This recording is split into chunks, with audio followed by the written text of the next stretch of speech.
సంవత్సరంలో ఆఖరి నేషనల్ లోక్ అదాలత్, 4వ నేషనల్ లోక్ అదాలత్. మిత్రులారా, కిందటిసారి జరిగినటువంటి సెప్టెంబర్ 11వ తారీఖున జరిగినటువంటి నేషనల్ లోక్ అదాలత్లో మనం సుమారు 9,500 కేసులను రాజీ చేసుకున్నాం. మరి ఈసారి జరిగినటువంటి నేషనల్ లోక్ అదాలత్లో కనీసం అట్లీస్ట్ 15,000 కేసుల్ని ఈరోజు రాజీ పరచుకోవాలని చెప్పేసి ముఖ్యంగా నిర్ణయించుకుని ఈ లోక్ అదాలత్కి తగినటువంటి ఏర్పాట్లను హైకోర్టు వారి అధ్యక్షతను ఏర్పాటు చేసుకున్నాం. మరి ఈ నేషనల్ లోక్ అదాలత్ వల్ల ఉపయోగాలు ఏమంటే, మరి బహుళ విధమైనటువంటి ప్రయోజనాలు ఈ నేషనల్ లోక్ అదాలత్కు ఉన్నాయి. అందువల్లటువంటి ఈ నేషనల్ లోక్ అదాలత్ ఏర్పాటు చేస్తున్నాం. మనందరికీ తెలుసు, రాజీ మార్గమే రాజమార్గం. కోర్టుకు వచ్చినటువంటి ప్రతి ఒక్కడు కూడా నెగ్గడు, ప్రతి ఒక్కడు కూడా ఓడిపోడు. ముఖ్యంగా న్యాయవాదులు ఓడిపోతారనుకుంటారు, న్యాయవాదులు వాడరు. న్యాయవాదుల యొక్క కక్షిదారులు మాత్రమే, వాళ్ళ యొక్క క్లయింట్లు మాత్రమే ఓడిపోతారు. కాబట్టి న్యాయవాదులకి ఏ విధమైనటువంటి విజయం అపజయంతో ఏమాత్రం నిమిత్తం లేదు, వారి కర్మాన్ని కొనసాగిస్తారు. సో కాబట్టి కక్షిదారులు ఈ విధంగా ఒకళ్ళు ఓడిపోవడం, ఒకళ్ళు నెగ్గడం అనేది లేకుండా ఉండాలంటే పరస్పరం ఇద్దరు కూడా స్నేహపూర్వకమైనటువంటి సంబంధాలు మెయింటైన్ చేయాలంటే కనుక తప్పనిసరిగా ఒక రాజీ మార్గం ఉండాలి. రాజీ మార్గం ఉంటే ఇరు పక్షాలు కూడా నెగ్గినట్టే, అదే స్నేహపూర్వకమైనటువంటి సంబంధాన్ని భవిష్యత్తులో కొనసాగించడానికి అవకాశం ఉంటుంది. కాబట్టి మొట్టమొదటి ప్రయోజనం ఏంటంటే, లోక్ అదాలత్లో రాజీ చేసుకోవడమైనా మొట్టమొదటిసారిగా ఇద్దరు పార్టీలు కూడా నెగ్గినట్టుగానే భావించబడుతుంది. రెండు, నేషనల్ లోక్ అదాలత్లో ఏదైతే తీర్పు ఇచ్చారో అది అంతిమ తీర్పు. ఈ తీర్పుపై అప్పీల్ లేదు. ఇరు పార్టీలు ఒకసారి ఒప్పుకొని తర్వాత కాదు అని చెప్పడానికి ఏ విధమైన అవకాశం లేనటువంటి ఈ యొక్క వ్యవస్థ. సో కాబట్టి రెండు. మూడోది, సివిల్ కేసుల్లో ఎవరైతే కోర్టు ఫీజులు కడతారో ఆ కోర్టు ఫీజులన్నీ కూడా తిరిగి ఇవ్వబడతాయి. సో కాబట్టి ఇటువంటి బహుళ ప్రయోజనాలు కలిగినటువంటిది. ముఖ్యంగా ఈసారి మరి municipal taxes, water taxes, property taxes, అట్లాగే deviations and unauthorized penalties, professional taxes, మరి వాటర్ ట్యాక్సెస్, ఈ కేసులని కూడా టేకప్ చేయడం జరిగింది. దీని ద్వారా కట్టడం ద్వారా మరి పార్టీలందరూ కూడా property tax, water tax, trade fees ఇవన్నీ కట్టనట్టయితే కనుక తప్పనిసరిగా కోర్టుల్లో కేసులు పడతాయి. అతి త్వరలో ఇవాళ ఎవరైతే కట్టరో, ఎవరైతే నోటీస్ ఇచ్చామో వాళ్ళందరికీ కూడా మున్సిపాలిటీ వారు అతి త్వరలో కేసులు కట్టబోతున్నారు. మరి కేసులు కడితే న్యాయవాదులకి ఖచ్చితంగా మంచి కేసులు పెరుగుతాయి, ఫీజు వస్తుంది. కానీ కక్షిదారుడు నష్టపోతాడు. కాబట్టి న్యాయవాదుల యొక్క వెల్ఫేర్ కంటే కూడా కక్షిదారు యొక్క వెల్ఫేరే ప్రాముఖ్యంగా ఈ యొక్క నేషనల్ లోక్ అదాలత్ కండక్ట్ చేయడం జరుగుతుంది. మరి ఈ రోజు ఉన్నటువంటి ప్రాపర్టీ ట్యాక్స్, మరి ట్రేడ్ ట్యాక్స్ వాటిలో మున్సిపాలిటీ వారు 19,000 మందికి కక్షిదారులకు నోటీస్ ఇచ్చామంటున్నారు. ఇప్పటికీ నిన్న సాయంత్రం వరకు 4 కోట్ల రూపాయలు డైరెక్ట్ గా మున్సిపల్ ఆఫీస్కి వెళ్ళి కట్టేసినటువంటి ఉన్నాయి. 4 కోట్ల రూపాయలు వసూలు చేశారు మున్సిపాలిటీ వారు. మరి మున్సిపల్ కమిషనర్ శ్రీ నందన్ గారు ఇక్కడ డాష్ మీద ఉన్నారు. వారు చెప్తున్నారు, సార్ నెల్లూరు జిల్లా ప్రథమ స్థానంలో ఉంది ట్యాక్స్ కలెక్షన్స్ లో, 13 జిల్లాల్లో ఫస్ట్ ప్లేస్ ఉన్నారు సార్ అన్నారు. వై? బికాస్ మీరు కట్టినటువంటి ట్యాక్సెస్ ప్రజా ఉపయోగమైనటువంటి కార్యక్రమాలకు తిరిగి వినియోగించబడుతుంది. ప్రాపర్టీ ట్యాక్స్ కట్టకపోతే ప్రభుత్వం ఏ విధమైనటువంటి ప్రజా ఉపయోగమైనటువంటి కార్యక్రమాలు చేయలేదు. సో వల్ల మీరందరూ కూడా కక్షిదారులందరూ కూడా ఎవరైతే డిఫాల్టర్స్ ఉన్నారో వారికి అందరికీ కూడా ఈ యొక్క సౌలభ్యాన్ని కల్పించి ఈ ప్రాపర్టీ ట్యాక్సెస్, ట్రేడ్ ఫీజు, అలాగే ప్రొఫెషనల్ ట్యాక్స్, ఈ డీవియేషన్స్, అనాథరైజ్డ్ పెనాల్టీస్ ఇవన్నీ కట్టినట్టయితే కనుక మీకు ఇందులో మున్సిపల్ వారు ఎంత పెనాల్టీ తీసేసి, ఎంత ఇంట్రెస్ట్ తీసేసి, ఎంతవరకు ఎగ్జామ్షన్ ఇవ్వగలరు కదా, వాళ్ళకు ఉన్నటువంటి అధికార పరిధిని బట్టి చట్ట ప్రకారం అది తగ్గించడానికి సిద్ధంగా ఉన్నారు. దానికి గాను 3 బెంచెస్ ఏర్పాటు చేయడమైంది. ఆ 3 బెంచెస్ లో 3 జడ్జెస్ కూర్చుంటారు. మీకు ఉన్నటువంటి సమస్యల్ని ఆ 3 జడ్జెస్ కూడా దగ్గర నుండి పరిష్కారం చేస్తారు.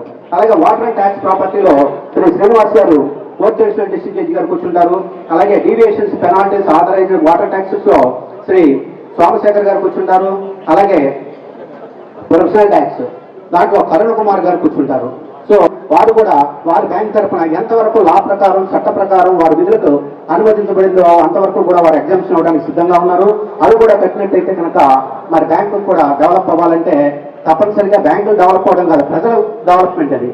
బ్యాంకు కట్టినటువంటి అమౌంట్ తిరిగి మనీ సర్క్యులేషన్ జరిగి మళ్ళీ ప్రజలకి ఇతరత్ర లోన్లు ఇవ్వడానికి అవకాశం ఉపయోగపడేది.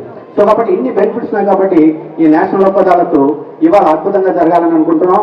అట్లాగే ఈసారి ఆనరబుల్ హైకోర్టు వారు ట్రాఫిక్ చలాన్ కేసెస్, మరి ఎంతోమంది ట్రాఫిక్ డీవియేషన్ చేసి, మరి అలాగే డ్రంక్ అండ్ డ్రైవింగ్ లో ఉన్నటువంటి కేసెస్ లో కట్టగా చాలా మంది ఉన్నారు.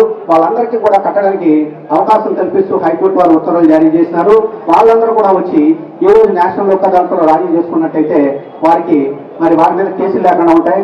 అదర్వైజ్ ఇవాళ యూటిలైజ్ చేసుకోలేకపోతే ప్రతిరోజు కూడా ఈ క్యాంపస్లోనే కనపడాలా, లేదా ఈ రోజు రాజీ చేసుకున్నట్టయితే ఈ రోజు ఒక్కరోజు క్యాంపస్లో కనపడతారు, మళ్ళీ కనపడక్కర్లేదు. సో ఈ రోజు ఇంతటి అద్భుతమైనటువంటి కార్యక్రమానికి శ్రీకారం చుట్టినటువంటి మాకు ఈ అవకాశాన్ని ఇచ్చినటువంటి ఆంధ్రప్రదేశ్ హైకోర్టు వారికి, సుప్రీంకోర్టు వారికి ధన్యవాదాలు తెలియజేస్తూ, ఈరోజు ప్రతి కక్షిదారుడు కూడా మీ యొక్క మ్యాటర్స్ సెటిల్ చేసుకుని ఆనందంగా ఈ కోర్టుకు వచ్చామని బాధ కాకుండా ఆనందంగా బయటకు వెళ్ళటానికి గాను మరొక ఏర్పాటు చేసామండి. అదే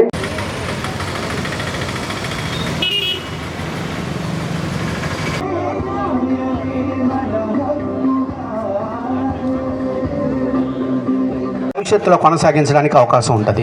కాబట్టి మొట్టమొదటి ప్రయోజనం ఏంటంటే లోక్ అదాలత్లో రాజీ చేసుకోవడమైనా ఉండాలి అంటే పరస్పరం ఇద్దరు కూడా స్నేహపూర్వకమైనటువంటి సంబంధాలు మెయింటైన్ చేయాలంటే కనుక తప్పనిసరిగా ఒక ఓడిపోతారు. కాబట్టి న్యాయవాదులకి ఏ విధమైనటువంటి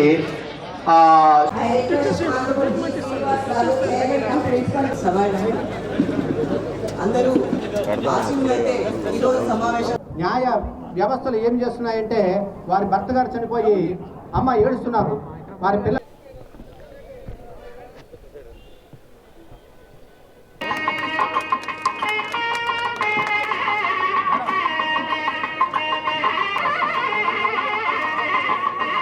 లోక్ అదాలత్ ఈ సంవత్సరంలో ఆఖరి నేషనల్ లోక్ అదాలత్, 4వ నేషనల్ లోక్ అదాలత్.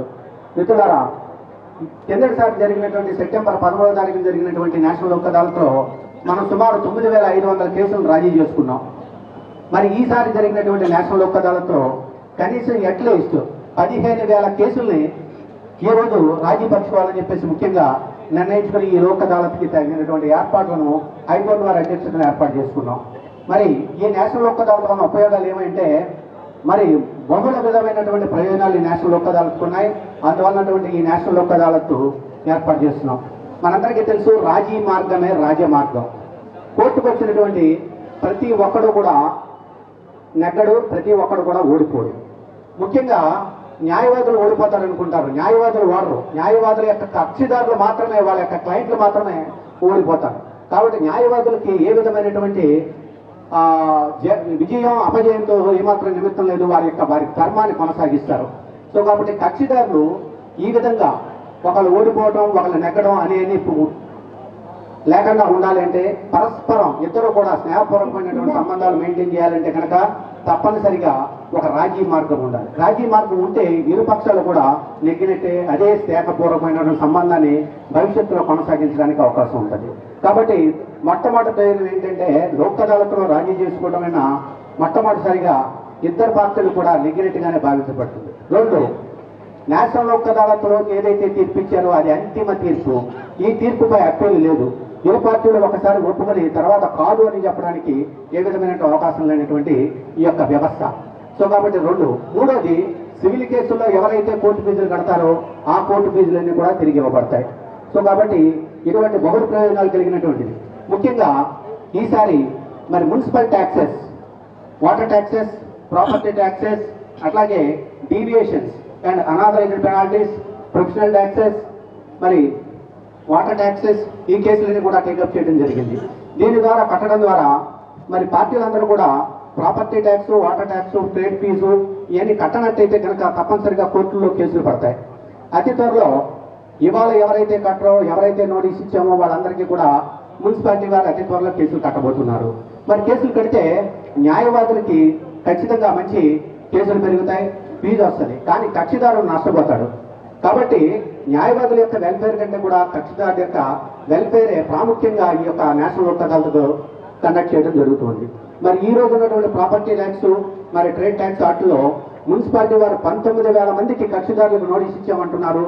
ఇప్పటికీ నిన్న సాయంత్రం వరకు 4 కోట్ల రూపాయలు డైరెక్ట్ గా మున్సిపల్ ఆఫీస్కి వెళ్ళి కట్టేసినటువంటి ఉన్నాయి. 4 కోట్ల రూపాయలు వసూలు చేశారు మున్సిపాలిటీ వారు. మరి మున్సిపల్ కమిషనర్ శ్రీ నందన్ గారు ఇక్కడ డాష్ మీద ఉన్నారు.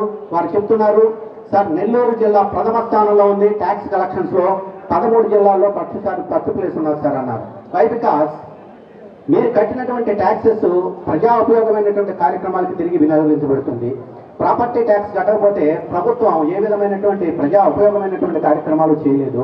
సో వల్ల మీరందరూ కూడా కక్షిదారులందరూ కూడా ఎవరైతే డిఫాల్టర్స్ ఉన్నారో వారికి అందరికీ కూడా ఈ యొక్క సౌలభ్యాన్ని కల్పించి ఈ ప్రాపర్టీ ట్యాక్సెస్, ట్రేడ్ ఫీజు, అలాగే ప్రొఫెషనల్ ట్యాక్స్, ఈ డీవియేషన్స్, అనాథరైజ్డ్ పెనాల్టీస్ ఇవన్నీ కట్టినట్టయితే కనుక మీకు ఇందులో మున్సిపల్ వారు ఎంత పెనాల్టీ తీసేసి, ఎంత ఇంట్రెస్ట్ తీసేసి, ఎంతవరకు ఎగ్జామ్షన్ ఇవ్వగలరు కదా, వాళ్ళకు ఉన్నటువంటి అధికార పరిధిని బట్టి చట్ట ప్రకారం అవి తగ్గించడానికి సిద్ధంగా ఉన్నారు. దానికి గాను 3 బెంచెస్ ఏర్పాటు చేయడమైంది. ఆ 3 బెంచెస్లో 3 జడ్జెస్ కూర్చుంటారు. మీకు ఉన్నటువంటి సమస్యల్ని ఆ 3 జడ్జెస్ కూడా దగ్గర నుండి పరిష్కారం చేస్తారు. అలాగే వాటర్ అండ్ ట్యాక్స్ ప్రాపర్టీలో శ్రీ శ్రీనివాస్ గారు ఫోర్త్ అడిషనల్ డిస్ట్రిక్ట్ జడ్జి గారు కూర్చుంటారు. అలాగే డీవియేషన్స్, పెనాల్టీస్, ఆథరైజ్డ్ వాటర్ ట్యాక్సెస్లో శ్రీ సోమశేఖర్ గారు కూర్చుంటారు. అలాగే ప్రొఫెషనల్ ట్యాక్స్ దాంట్లో కరుణ కుమార్ గారు కూర్చుంటారు. సో వారు కూడా వారి బ్యాంక్ తరఫున ఎంతవరకు లా ప్రకారం, చట్ట ప్రకారం వారి విధులకు అనుమతించబడిందో అంతవరకు కూడా వారు ఎగ్జామ్షన్ అవ్వడానికి సిద్ధంగా ఉన్నారు. అవి కూడా కట్టినట్టయితే కనుక మరి బ్యాంకు కూడా డెవలప్ అవ్వాలంటే తప్పనిసరిగా బ్యాంకులు డెవలప్ అవ్వడం కాదు, ప్రజల డెవలప్మెంట్ అది. బ్యాంకు కట్టినటువంటి అమౌంట్ తిరిగి మనీ సర్క్యులేషన్ జరిగి మళ్ళీ ప్రజలకి ఇతరత్ర లోన్లు ఇవ్వడానికి అవకాశం ఉపయోగపడేది. సో కాబట్టి ఇన్ని బెనిఫిట్స్ ఉన్నాయి కాబట్టి ఈ నేషనల్ లోక్ అదాలత్ ఇవాళ అద్భుతంగా జరగాలని అనుకుంటున్నాం. అట్లాగే ఈసారి ఆనరబుల్ హైకోర్టు వారు ట్రాఫిక్ చలాన్ కేసెస్, మరి ఎంతోమంది ట్రాఫిక్ డీవియేషన్ చేసి, మరి అలాగే డ్రంక్ అండ్ డ్రైవింగ్లో ఉన్నటువంటి కేసెస్లో కట్టగా చాలా మంది ఉన్నారు. వాళ్ళందరికీ కూడా కట్టడానికి అవకాశం కల్పిస్తూ హైకోర్టు వారు ఉత్తర్వులు జారీ చేసినారు. వాళ్ళందరూ కూడా వచ్చి ఈ రోజు నేషనల్ లోక్ అదాలత్లో రాజీ చేసుకున్నట్టయితే వారికి మరి వారి మీద కేసులు లేకుండా ఉంటాయి. అదర్వైజ్ ఇవాళ యూటిలైజ్ చేసుకోలేకపోతే ప్రతిరోజు కూడా ఈ క్యాంపస్లోనే కనపడాలా, లేదా ఈ రోజు రాజీ చేసుకున్నట్టయితే ఈ రోజు ఒక్కరోజు క్యాంపస్లో కనపడతారు, మళ్ళీ కనపడక్కర్లేదు. సో ఈ రోజు ఇంతటి అద్భుతమైనటువంటి కార్యక్రమానికి శ్రీకారం చుట్టినటువంటి మాకు ఈ అవకాశాన్ని ఇచ్చినటువంటి ఆంధ్రప్రదేశ్ హైకోర్టు వారికి, సుప్రీంకోర్టు వారికి ధన్యవాదాలు తెలియజేస్తూ, ఈరోజు ప్రతి కక్షిదారుడు కూడా మీ యొక్క మ్యాటర్స్ సెటిల్ చేసుకుని ఆనందంగా ఈ కోర్టుకు వచ్చామని బాధ కాకుండా ఆనందంగా బయటకు వెళ్ళటానికి గాను మరొక ఏర్పాటు చేస్తామండి. అదే